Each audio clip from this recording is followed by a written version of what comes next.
Welcome to the Dr. Joe Show. I'm Joe, and here we are again with another wonderful cigar review. Today we are introducing the first of a new series of reviews.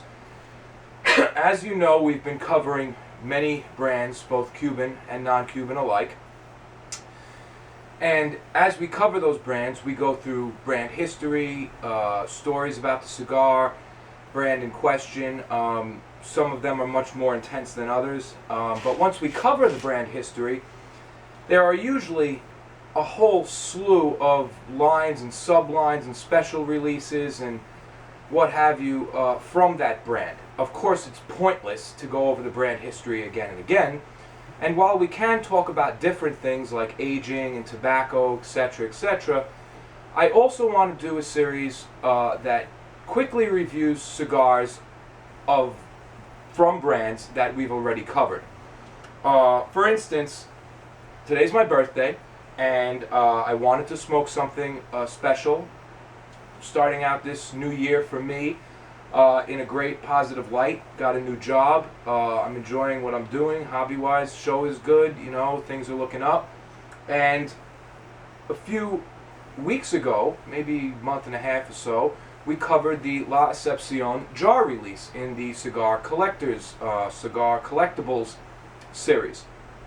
So today I have with me, as we did not smoke it, the La Escepcion Selectos Finos. And this is a cigar which, I cannot lie, I have smoked many times before. And it's a great release for me personally because it's a full-strength cigar with a lot of flavor.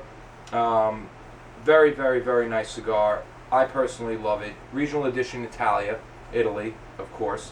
And it happens to be one of my personal favorite special Cuban cigars that is still on the market. You can still get these. Why don't we light it up and give it a smoke? And, you know, while we're going to keep these reviews short, to the point of basically, you know, the light, first third, second third, last third, finishing an overall rating, maybe a 15-20 minute episode tops, possibly even shorter in some cases. It depends. Sometimes we'll go into a few viewer emails. I got my tablet up and running. We can look at various emails without me having to handwrite everything out, as I don't have a fucking printer and I don't have a computer set up down here yet. All these things will change over time, as will the quality of sound, video, etc. I will work on these things. But, you know, it is as it is, and it goes along as it goes along. Right now, I'm very happy with the level of viewers I have. I have quite a few viewers who have really been participating, leaving a lot of good comments, a lot of good questions. I also get a lot of questions in email format from viewers who are not really leaving comments, and I always tell them, look, these questions aren't personal questions. You're asking, well, of course, the number one question, where do I get my cigars? I love this one. Dr. Joe, I've been watching your series for a long time now. Love the work. Where do you get your cigars from? Yeah, you've been watching the show. Okay. Either way, I'm a nice guy, and I answer them. But comments like this, questions like this, should be posed in the comments section. Why? Because other people may have the same question, and everyone gets to see that comment. And B, I answer comments before emails, as a general rule, because I can see them more quickly and, you know, whatnot.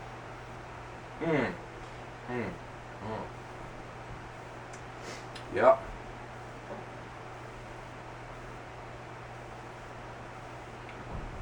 Salty, of course.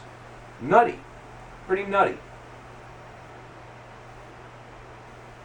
A little winey, almost. A little bit of a winey thing going on. Kind of like maybe a red wine note. Meaty, bassy. A little bit of spice kicking in. A lot of flavors on the pre-draw on this cigar. And there very well should be, as they're 500 and change a box. They're not cheap. They're not cheap. Even without the jar. Classic Cuban cigar profile. We're going to light it, and then I'll say a little something about that. The cool thing is, of course, you know, as I get into each review, different cigars first of all, tobacco, nicotine, etc. gets you thinking. It really does. You know, you sit down, you meditate with a cigar, and the brain just goes in all sorts of directions. You never know what's going to come out of my mouth.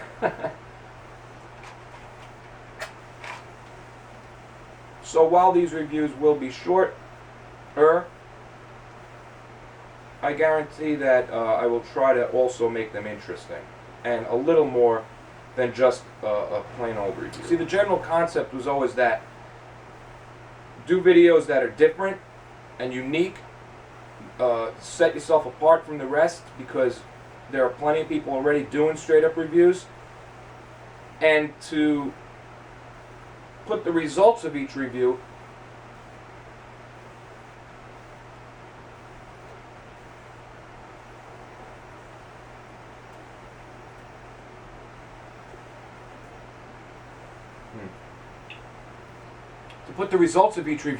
on the website. See, that was the idea. That way people could watch the show, get a lot of information, see something a little different, maybe even a little entertaining, whatever to them. It's all subjective, of course. But then you have the website where you can go and see what the episodes, are out there, and just see a straight up number. Review, Selectos Finos, end rating, blah blah blah, whatever it is. You know? So you don't have to go through the whole thing if you're at press for time and you want to just, you know, quickly look up a good cigar. What an aroma. What an aroma. Like I said before,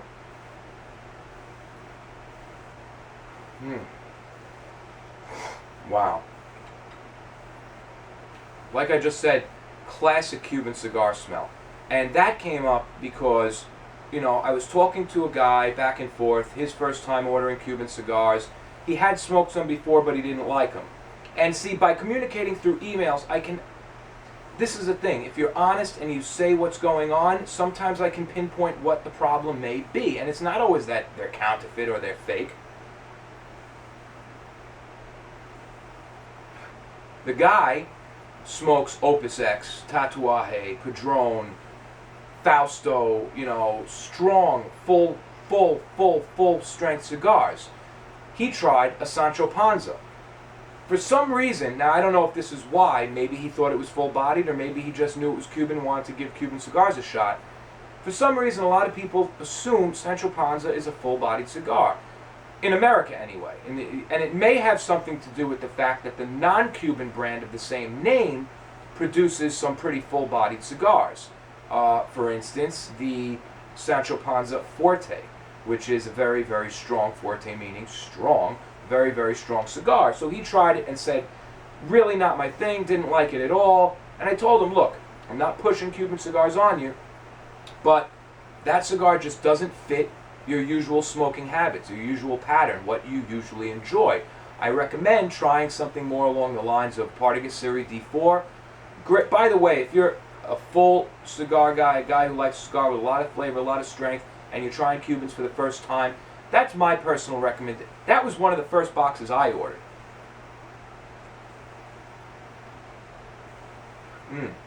Classic Cuban tobacco flavor.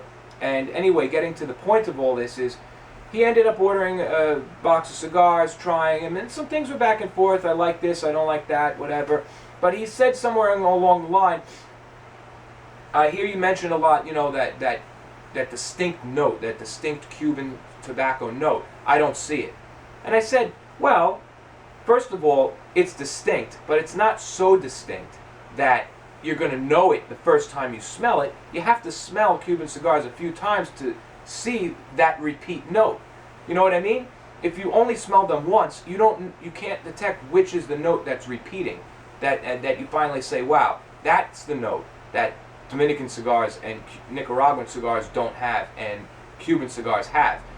It's not magic. It's not like you pick up a Cuban cigar and go, oh yeah, that's definitely it, you know?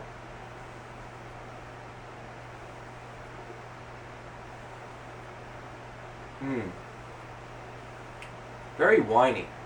Very, very winey, salty, meaty. You know, I would say earthier than woody. A lot earthier.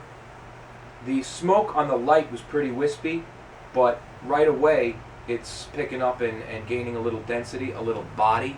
This is another great little comment topic that came along. We could talk a little bit about that. But anyway, in the end, I told the guy, look, do yourself a favor, try Partagas D4s, you know, something along those lines. It's a cigar. If you don't like that cigar, and you know, of course, you can always get a bad box, but just, you know, say you get a box and you smoke them all and you didn't like it at all, then maybe Cuban cigars aren't your thing. They aren't for anybody, for everybody. There are people out there who just prefer Nicaraguan cigars and whatnot, and that's all subjective. That's fine. There's no problem with that at all. Wow, some spice. Peppery spice, you know? No sweetness, no gramminess, no allspice, nutmeg, cinnamon, honey, none of that stuff. This is a full-bodied cigar with a completely different profile than some of the other cigars we've been smoking recently. This is more along the lines, this reminds me of a Cohiba Lancero, kind of, you know, strength-wise, maybe even a little stronger, this cigar, but the profile, there's a very distinct note of some kind of like fermentation, you know, that reminds me of a Cohiba. Which brings up another topic. Yeah, we will be doing Cohiba soon. I get a lot of people, when are we doing Cohiba? I know everybody's excited about Cohiba, and I will give it an in-depth brand history review very shortly. You'll see the Jar episode that was recently released, and in that jar were some of the best smelling, best looking Cohiba Robustos I've ever seen, smelled, put my hands on. They just seem dynamite. We shall see. Unfortunately, I don't have a box date or anything for that. These cigars were supposedly, as they say, hand-selected from batches by, you know, the best roll to fill the jar with the most beautiful cigars. They smell, man. The D4s too. All the cigars in that jar are just like mint. So, we will smoke a Cohiba Robusto from that jar. So, we're coming through our first third here. As you can see, a really nice roll. Really good burn. Really nice ash building up right here. Classic Cuban appearance, you know, a little charcoaly. Very nice. And a lot of spice kicking in. All those flavors I said from the beginning. That wininess, that note of some sort of fermentation going on. Salty, nutty, earthy, and spice. A lot of peppery spice coming all over the palate. Like, usually I get that on the light right away, like the palate waking up. This is creeping in slowly.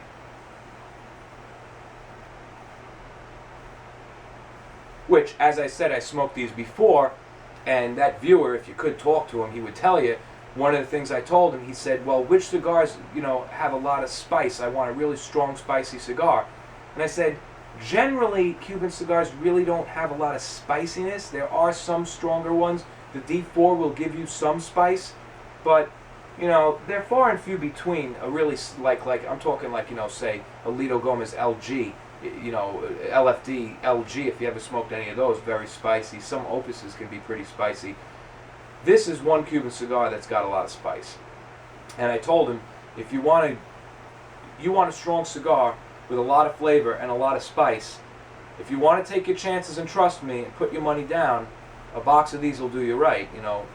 But then again, not everybody likes this slender shape. So, very deep vegetal note right there. More spice. Interesting cigar. A lot of stuff going on. A whole lot of stuff going on. And that ash is holding very tight. Very good. Still smoking. Not into this, just about into the second third. Maybe another quarter of an inch or so. But I just had to come back to say, wow, the spice just keeps picking up more and more. My whole palate, it's like, whoa, really spicy. I haven't had Cuban cigar this spicy in a long time.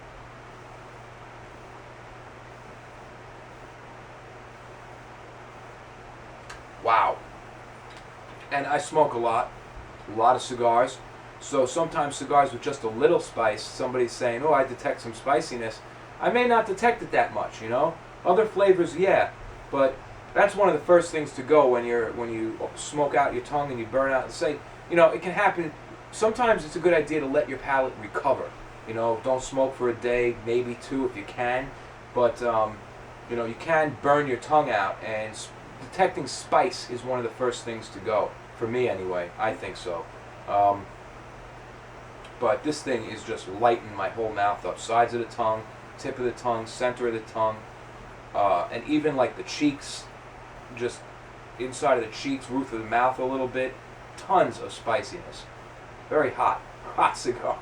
Cool smoke.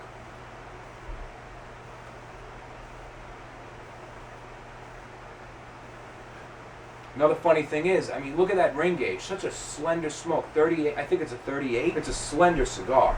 And, I mean, whatever they pack in here, the point is they don't have a lot of room to pack in much of anything. The small tobacco, amount of tobacco they use in the filler here, it is some strong shit. Goes to show, you don't need a whole lot of filler to make a really strong cigar. And which brings me to the point of strength and power. Right now I'm feeling nice. I mean, this is a strong smoke. Did not take long for the effects to set in. Really nice. I needed that too. Whew. It's been a hectic day.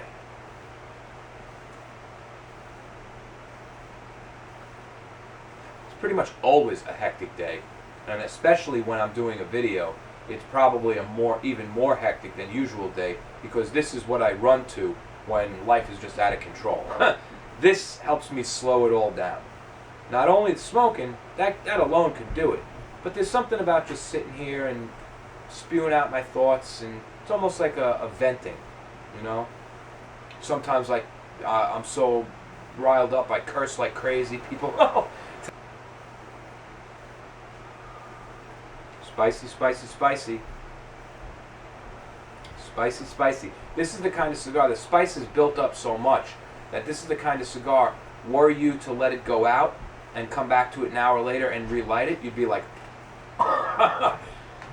very good. To put my sweatshirt on, it's actually still a little cold down here.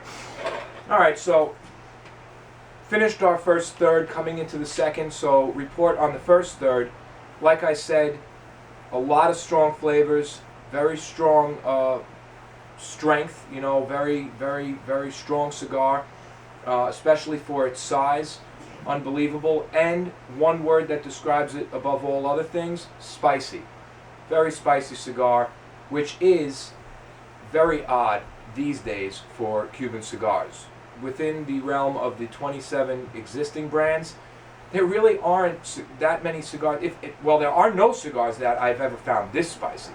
And even of the ones that do have some spice, say some Partagas D4s, that type of thing, they're not this spicy, and usually the spice pretty much dies down right after, you know, the light, or, you know, between the first and second third.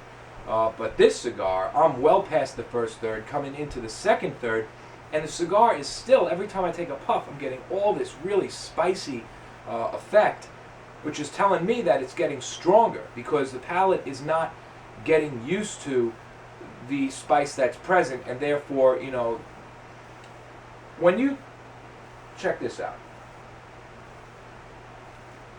when you light up a cigar, and you, on the light it's very spicy, and as you start puffing it, 5-6 puffs in, it's still spicy but not as spicy. Then you get toward the end of the first third, and you're detecting a little teeny bit of spice here and there, but most of it seems to have gone away. It's still there. It's just that the palate has gotten used to that spiciness, and it's not having the same effect. If you put the cigar down, you know, even say let it go out, come back to it an hour later, relight that thing, those first couple of puffs, you're going to get that spice again. This happens a lot. It's not always the case, but it happens a lot.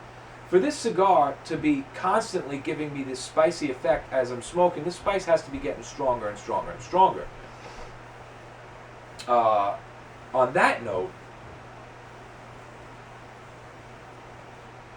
this is not just a, you know, blend that, you know, they took an old band and slapped it on and sold it as La Escepcion, and you know, you're going to go buy it and spend $500 and pick it up and say, yeah, they're very similar to this cigar, that cigar. These aren't similar to anything.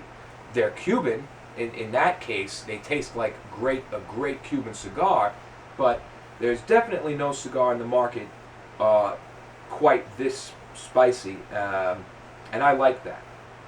Also, on top of that, it's very hard to find a Cuban cigar that's this strong, especially for its size. This is a strong little cigar, and not only, you know, on top of all the spice I'm getting and intense flavors I'm getting, I'm also like, I'm halfway through it, and I'm like, man, you know, heady. I mean, like almost like a Nicaraguan cigar kind of heady. So this is a very strong Cuban cigar. I like that. I like slender ring gauge cigars. You know, I love Lanceros. I like, you know, this is an ideal size for me. It really is. You know the cigars I like, Robustos, and, you know, shorter, fatter cigars, and then a lot of the long, slender cigars, Churchills on down to Lanceros, Metal de Oro type shapes, Dahlias, Metal de Oro number 1s, 2s. This is a beautiful size. I love this size. However, I would think that a lot of people would have a hard time spending $500+ on a box of 25 cigars this small. They are kind of small.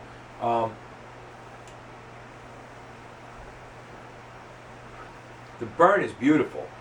They don't burn fast. I mean, when I'm not puffing it, kind of like we saw with that Opus X the other episode, when I'm not puffing it, this cigar is not going anywhere. When I do puff it, though, it burns, you know, it comes down a little fast because of the slender ring gauge. Has a beautiful draw, getting a lot of smoke, a lot of intense flavor every time. So yeah, first, third, a lot of intense earthy flavors, a lot of salt, a lot of spiciness. No sweetness, none of that kind of stuff that we commonly see with a lot of Cuban cigars like Gloria Cubana, Romeo y Juliet, Hoyo de Monterrey, none of that kind of stuff. I am getting some vegetal flavors, reminiscent of like a Juan Lopez kind of thing. But this is a no bitterness, no detecting of any kind of, like, you know, ammonias or youth, or, you know, maybe a very, like, there was one part in the beginning I thought I got a little hint of like some grassiness, but I don't think so. I didn't get that again at all. This is a beautiful, beautiful, ready to smoke cigar. I believe it was a 2011 release. You can see that burn is dead even.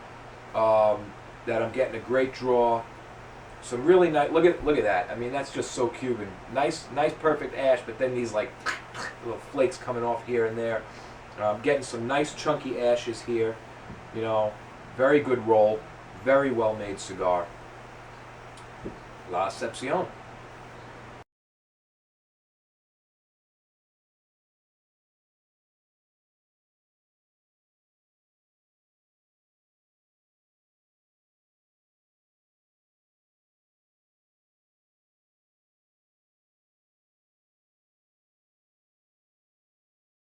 Say goodnight, Max.